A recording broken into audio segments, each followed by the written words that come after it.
Hello, and welcome to Storytime for Kids. Today we're going to read Pete the Cat's Got Class by James Dean.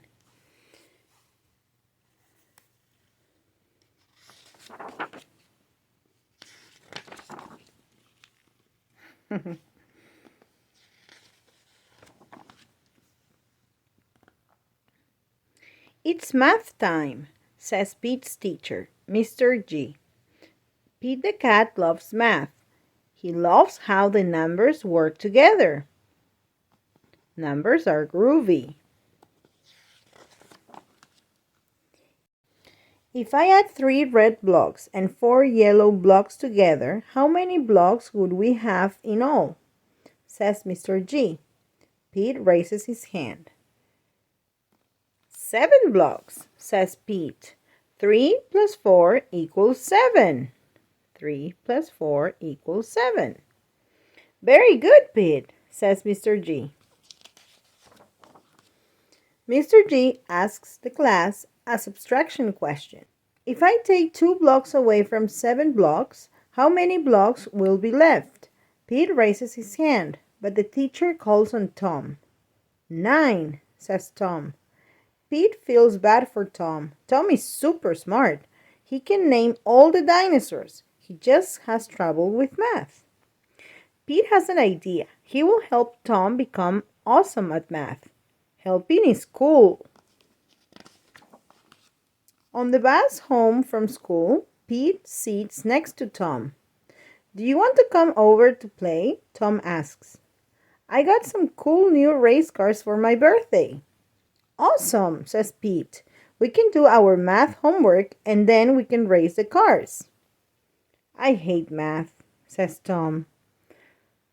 You don't hate math, Pete tells Tom. You just don't love it yet.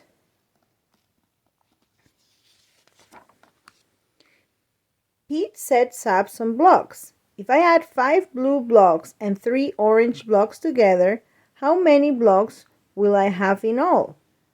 This is boring, says Tom. Can we play with my race cars?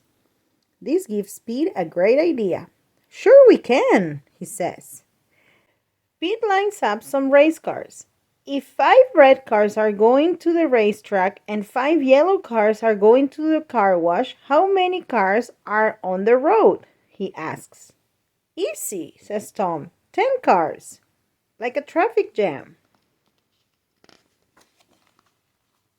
Now, what if 2 of the cars stayed home? Pete says. How many cars would be left? Says Tom, studying the lineup. 8 cars. Right, says Pete. See, I told you that math is awesome.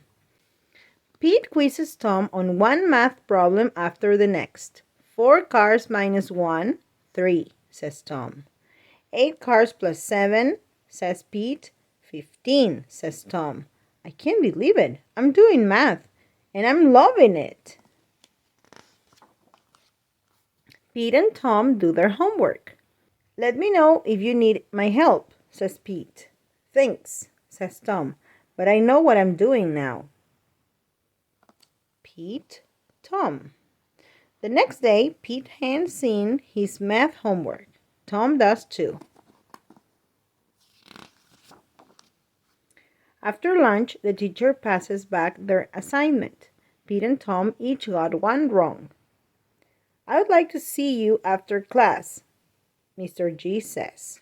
You both know not to copy someone else's homework, says Mr. G. We didn't copy, says Pete. You both got the exact same answer wrong, Mr. G tells them. How can we prove that we got the answers on our own, says Tom. I know, Pete tells him. Bring your race cars to school tomorrow. Why? Tom asks. You'll see, says Pete with a smile. The next day, Pete and Tom get to school early. What are all the race cars for? Asks Mr. G. To show you how Tom got to be so good at math, says Pete. Give Tom a math problem, Pete says. Any math problem. I'll get it right, says Tom, without Pete's help. Mr. G gives Tom one math problem after the other, and Tom uses the race cars to get all the answers right. Wow, says Mr. G. I am impressed. Pete helped me by making math fun, Tom says. I think that's something we can all learn from, Pete, Mr. G says. Take it from Pete. Math is neat.